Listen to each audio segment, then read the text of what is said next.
Hay un lugar, al norte de China, donde la tierra todavía guarda silencio. Allí, entre campos de cultivo y carreteras polvorientas, se levantan los restos de unos edificios de ladrillo cubiertos de musgo. Durante décadas, los habitantes de la región evitaban acercarse. Decían que de noche se escuchaban voces. Decían que el suelo, en ciertas zonas, jamás volvió a dar buenas cosechas. Lo que ocurrió en ese lugar fue real, y durante más de 40 años, casi nadie en el mundo lo supo. No hablamos de una leyenda urbana, ni de un mito de guerra exagerado por el tiempo. Hablamos de uno de los programas de experimentación humana más sistemáticos jamás documentados. Un programa dirigido por médicos, científicos y militares de un país que hoy conocemos por su tecnología, su disciplina y su cultura. Un programa que el propio gobierno responsable mantuvo en secreto durante generaciones y que otra potencia mundial decidió ocultar también, por razones que tienen menos que ver con la justicia y más con el poder. ¿Cómo fue posible que un proyecto de esta magnitud permaneciera oculto durante tanto tiempo? ¿Quién dio la orden de comenzar? ¿Y por qué, hasta el día de hoy, muchos de los responsables nunca llegaron a sentarse frente a un tribunal? Para entenderlo, primero tenemos que retroceder a un Japón que muy pocos reconocerían hoy. En la década de 1930, Japón era una nación en plena transformación. Décadas atrás, había sido un país aislado, gobernado por samuráis y señores feudales, pero en pocas generaciones se había convertido en una potencia industrial y militar, capaz de desafiar a las grandes naciones de Occidente. Esa transformación trajo orgullo, pero también una sensación de urgencia. Japón tenía un territorio pequeño, recursos limitados y una población en crecimiento. Sus líderes militares comenzaron a mirar hacia el continente asiático como la solución a todos esos problemas. China, fragmentada por conflictos internos y gobiernos débiles, se convirtió en el objetivo principal. En 1931, fuerzas japonesas invadieron la región de Manchuria, en el noreste chino, y establecieron allí un estado títere llamado Manchukuo. Oficialmente, era un país independiente. En la práctica, era una colonia controlada por el ejército japonés, gobernada con mano de hierro y utilizada como base para futuras operaciones militares. El ambiente político de la época favorecía este tipo de expansión. El mundo aún no se había recuperado de la Primera Guerra Mundial. Las potencias occidentales estaban absortas en sus propias crisis económicas. Y dentro de Japón, el ejército había ganado un poder casi ilimitado sobre las decisiones del gobierno civil. Los generales no pedían permiso, imponían condiciones. En ese contexto de expansión imparable, de nacionalismo extremo y de desprecio creciente hacia la vida de las poblaciones conquistadas, comenzó a tomar forma una idea que cambiaría el curso de la historia médica y militar del siglo XX. Esa idea tenía nombre y apellido: Shiro Ishii. Ishii era médico militar, microbiólogo y un hombre profundamente convencido de que la guerra del futuro no se ganaría solo con balas y bombas, sino con microorganismos. Había estudiado las consecuencias devastadoras de las epidemias en los conflictos armados y llegó a una conclusión que presentó ante sus superiores con absoluta seguridad. Si las enfermedades podían matar tropas enteras sin que éstas vieran venir un solo disparo, entonces esas enfermedades podían convertirse en armas. Sus propuestas no cayeron en oídos sordos. El ejército de Kwantung, la fuerza japonesa que controlaba Manchuria, le otorgó recursos, autoridad y, sobre todo, algo fundamental: total impunidad para actuar fuera del alcance de cualquier supervisión externa. Así, nació lo que oficialmente se llamó Departamento de Prevención de Epidemias y Purificación de Aguas del Ejército de Kwantung. Un nombre administrativo, burocrático, diseñado para no llamar la atención. La instalación principal se construyó cerca de la localidad de Pingfan, a poca distancia de la ciudad de Harbin. Desde el exterior parecía un complejo médico convencional. Laboratorios, hornos, áreas de cultivo, dormitorios para el personal. Pero detrás de esas paredes se escondía una verdad muy distinta de la que figuraba en los documentos oficiales. El objetivo declarado era estudiar enfermedades infecciosas para proteger a las tropas japonesas.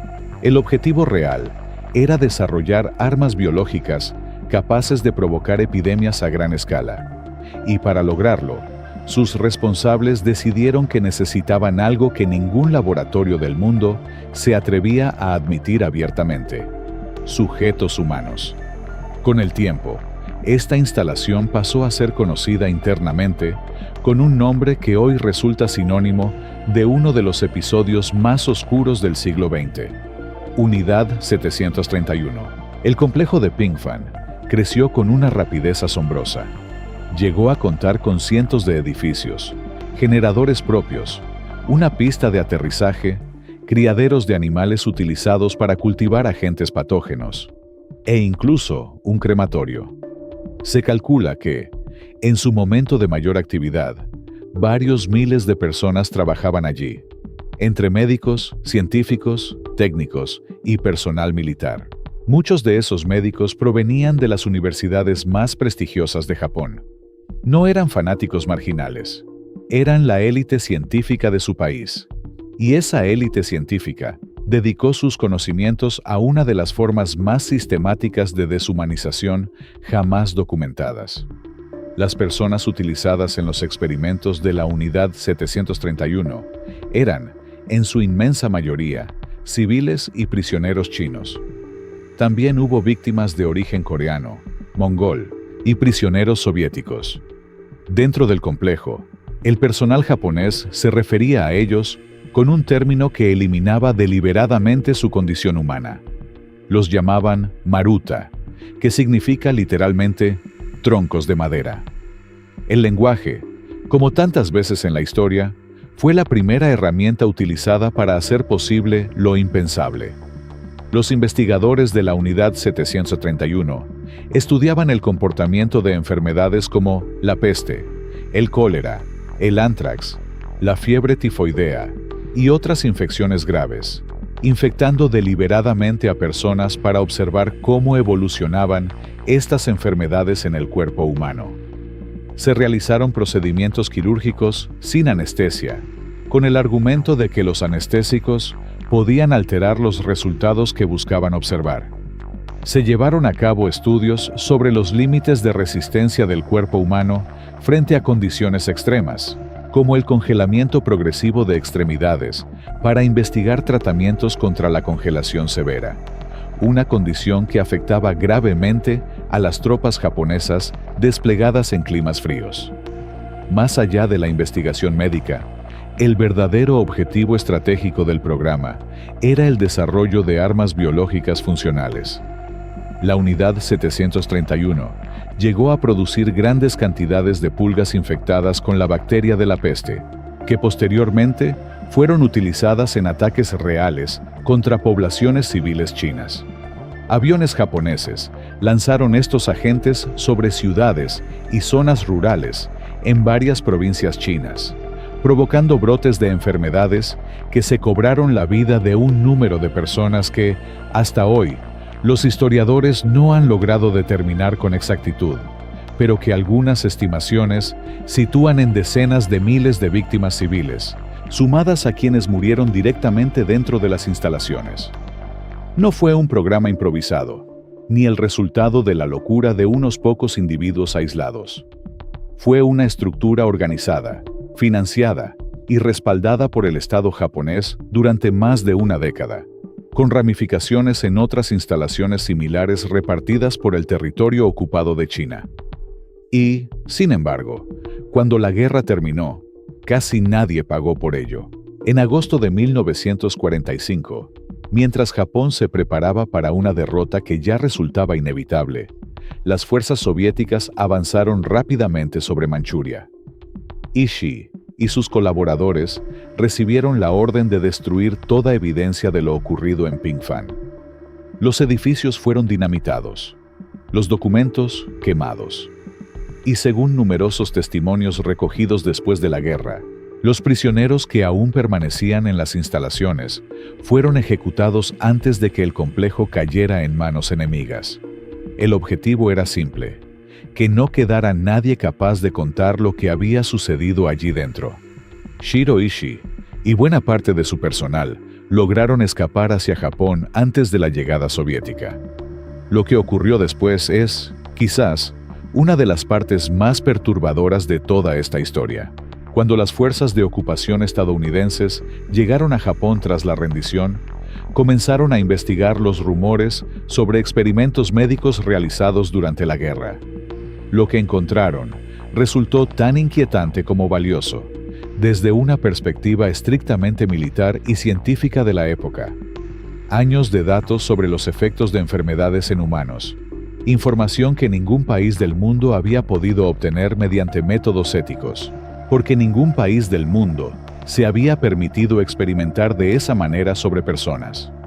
En el contexto de la posguerra, con la Unión Soviética convirtiéndose rápidamente en el nuevo gran rival, las autoridades estadounidenses tomaron una decisión que cambiaría el curso de la justicia histórica.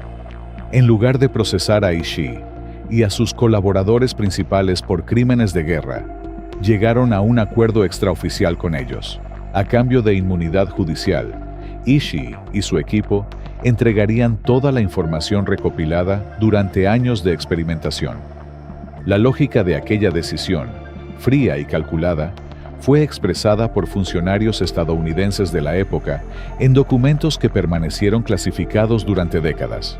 El valor de la información obtenida superaba, según ellos, el valor de un juicio público.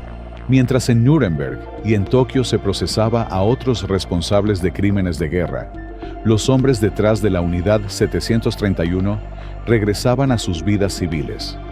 Algunos retomaron carreras médicas. Otros ocuparon cargos en universidades, hospitales y empresas farmacéuticas japonesas. Shiro Ishii murió en 1959, sin haber pasado jamás por un tribunal internacional. Mientras Estados Unidos guardaba silencio por razones estratégicas, Japón guardaba silencio por razones de orgullo nacional y vergüenza histórica. Durante décadas, el tema fue prácticamente inexistente en los libros de texto escolares japoneses. Los sobrevivientes chinos que intentaron contar lo ocurrido encontraron escasa atención internacional. La Guerra Fría, con su urgencia geopolítica, sepultó este capítulo bajo capas de secretismo institucional en ambos lados del Pacífico.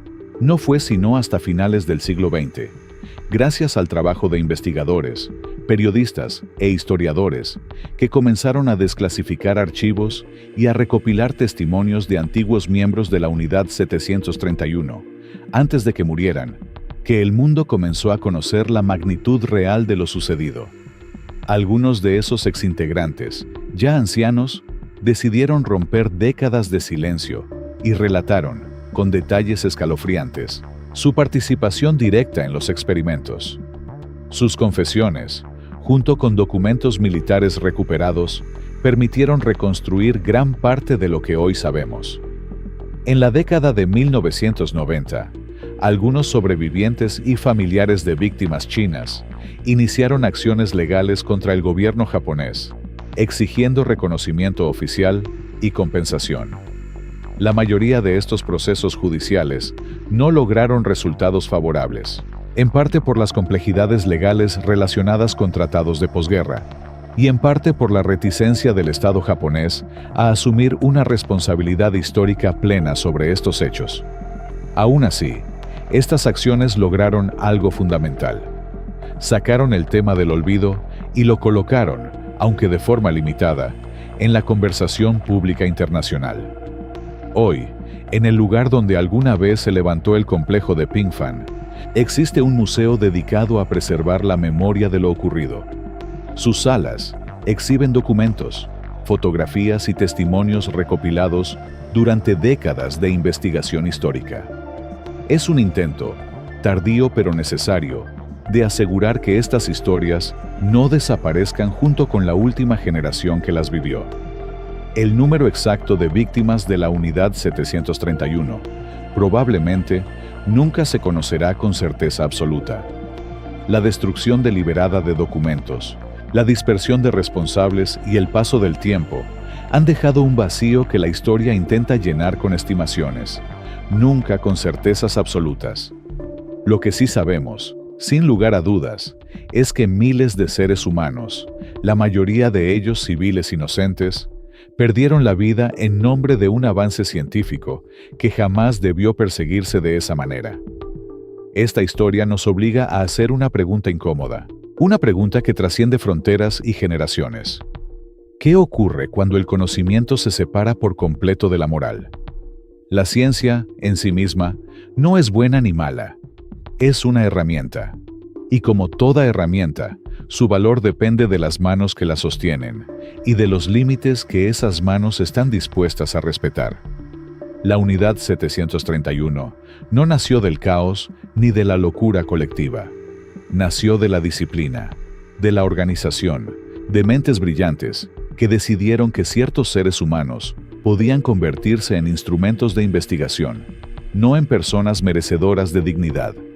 Y nació también del silencio cómplice de otras potencias, que una vez terminada la guerra, encontraron más valor en la información que en la justicia. Quizás la lección más importante de esta historia no está solo en lo que ocurrió dentro de aquellos laboratorios en Manchuria, sino en lo que ocurrió después, en cómo el poder, cuando lo necesita, sabe mirar hacia otro lado, en cómo la historia oficial puede construirse sobre silencios cuidadosamente administrados, y en cómo, décadas más tarde, sigue dependiendo de nosotros, de cada generación que decide recordar, que esos silencios no se conviertan en olvido definitivo. Porque al final, lo que verdaderamente distingue a una sociedad no es la magnitud de su conocimiento científico, sino los límites morales que esa sociedad se niega a cruzar, incluso cuando nadie más está mirando.